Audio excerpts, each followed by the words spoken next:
BSP రాష్ట్ర అధ్యక్షుడు RS Praveen Kumar సంచలన ప్రకటన చేశారు. బహుజన్ సమాజ్వాదీ పార్టీని విడుతున్నట్లు ప్రకటించారు.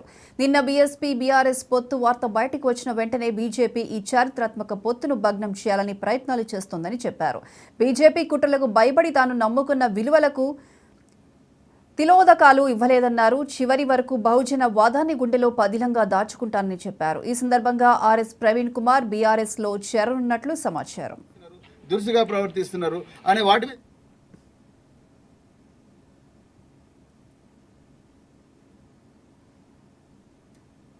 సోషల్ మీడియాలో జరుగుతున్న ప్రచారంపై వైసీపీ నేత ముద్రగడ స్పందించారు. జనసేన పార్టీ పవన్ కళ్యాణ్ పై ముద్రగడ మండిపడ్డారు.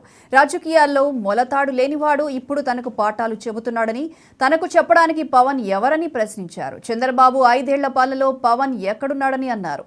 కాపు జాతిని అవమానించినా పవన్ స్పందించలేదని వ్యాఖ్యానించారు. పవన్ సినిమాల్లో హీరో కావచ్చు, కానీ తాను రాజకీయాల్లో హీరోనని ముద్రగడ తెలిపారు. నా వర్గాన్ని, నా మనుషులు కాపాడుకోవడం కోసం ఏదైనా చేస్తానండి. అక్కడ కులం కాదని అక్కడ నా వర్గం ముఖ్యం. రకరకాల పోస్టులు పెడతా ఉన్నారు, తెలియక పెడతా ఉన్నారు. వారు సినిమాలో హీరో అవ్వచ్చండి, రాజకీయాల హీరో అని. అంత పెద్ద హీరో కాబట్టి చిన్న హీరో అని, వాళ్ళు పెద్ద హీరోలు అవ్వచ్చు. ముఖ్యమంత్రి గారి దగ్గర ఎందుకు వెళ్తున్నాడు, మా నాయకుడి దగ్గర ఎందుకు రాలేదు అని కామెంట్స్ పెడతా ఉన్నారు. ముఖ్యమంత్రి గారు కుటుంబంకి ఒక చరిత్ర ఉంది.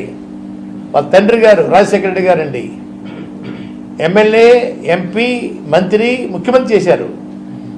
జగన్మోహన్ రెడ్డి గారు ఎమ్మెల్యే, ఎంపీ, ముఖ్యమంత్రి చేస్తూ ఉన్నారు. వారు పెద్దను పంపించారండి. మిథున్ రెడ్డి గారిని, కాకినాడ ఎమ్మెల్యే చంద్రశేఖర రెడ్డి గారిని, కాకినాడ ఎమ్మెల్యే గీత గారిని, మాజీ మంత్రి పార్టీ ప్రెసిడెంట్ కన్నబాబు గారిని. నా వర్గాన్ని, నా మనుషులు కాపాడుకోవడం కోసం ఏదైనా చేస్తానండి. అక్కడ కులం కాదని అక్కడ నా వర్గం ముఖ్యం. రకరకాల పోస్టులు పెడతా ఉన్నారు, తెలియక పెడతా ఉన్నారు. వారు సినిమాలో